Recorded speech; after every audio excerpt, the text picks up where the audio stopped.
Hey guys, welcome back to my channel.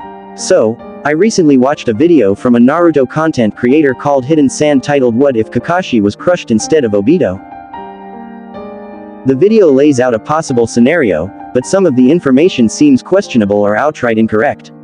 So, I decided to debunk it. So, if you're new here, make sure to like, subscribe, and hit that notification bell so you never miss content like this. Now, let me play the video so you guys can judge for yourselves.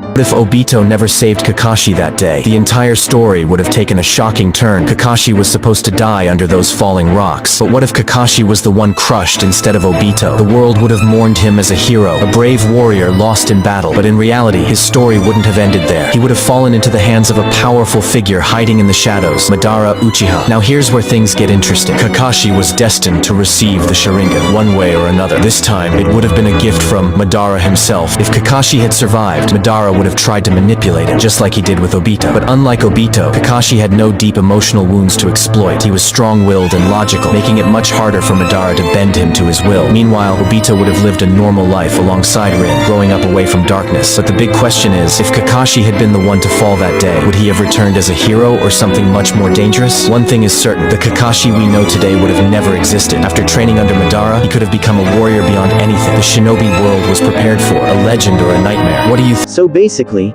the video suggests that if Kakashi was the one crushed under the rock during the Kanabi Bridge mission, he would have also been saved by Madara, possibly brainwashed, and trained to become one of the strongest shinobi by the time of the Fourth Great Ninja War. While there's an argument to be made for this, I strongly disagree. The video exaggerates Kakashi's potential under Madara and fails to explain the impact on the rest of Team Minato. It's clear that a Kakashi fanboy made this video without fully considering the consequences. Now, as someone who objectively loves Kakashi, here's what I think would have actually happened. First, let's explain the Kanabi Bridge mission. The Kanabi Bridge mission was a crucial operation during the Third Great Ninja War.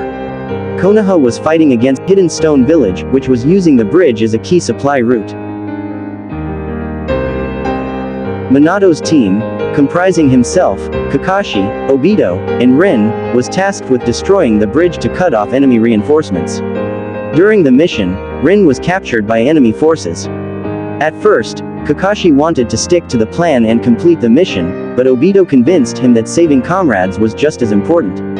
They infiltrated the enemy hideout, freed Rin, Kakashi lost his eye in order to save Obito from enemy attack, and they both engaged in battle with the Iwa shinobi.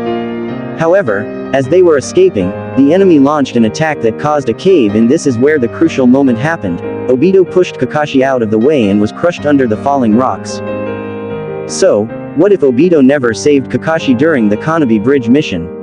If Obito had never saved Kakashi during the Kanabi Bridge mission, the outcome would have been drastically different. Had Kakashi been the one trapped under the rock, he would have had no means of survival. Unlike Obito, who miraculously survived the cave collapse, Kakashi lacked any abilities that could protect him from being crushed. Madara himself stated that Obito's survival was extraordinary, almost as if the rocks phased through him. This strongly implies that Obito unconsciously awakened Kamui during the incident, allowing him to survive. In contrast, Kakashi had no such ability. Some may argue that Madara could have intervened, but this is unlikely. Madara only saved Obito because he was an Uchiha and a crucial part of his plan. Kakashi, not possessing Uchiha lineage, would have held no strategic value to Madara and would have been left to perish.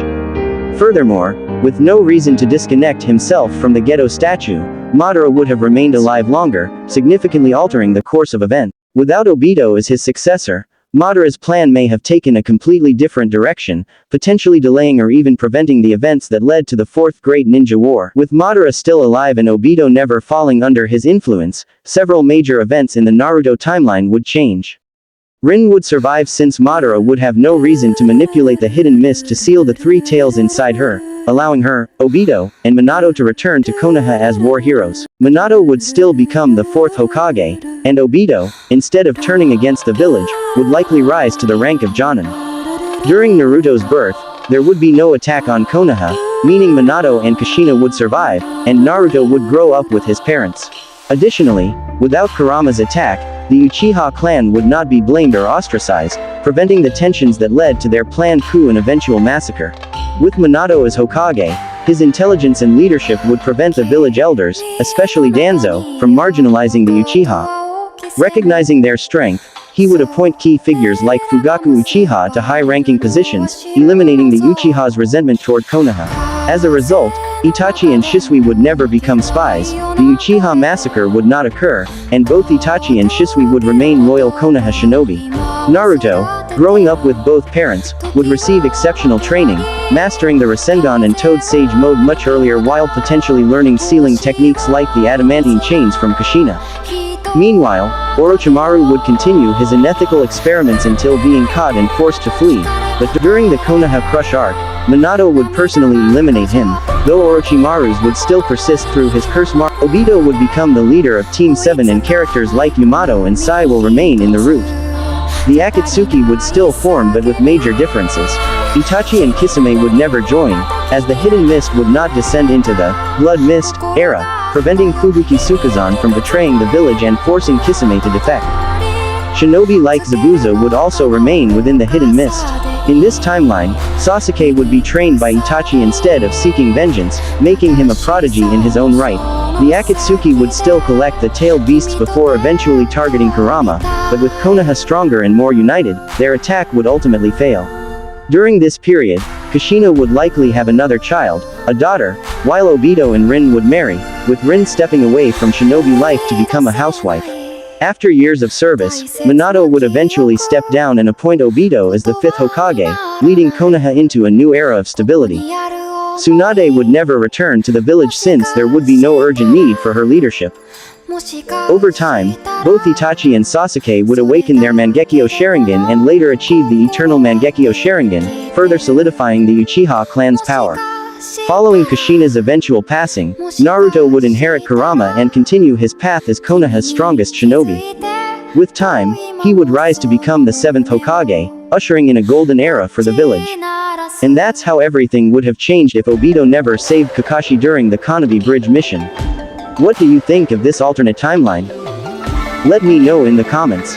And if you enjoyed this deep dive, don't forget to like, subscribe, and hit the notification bell so you don't miss more Naruto content. See you in the next video.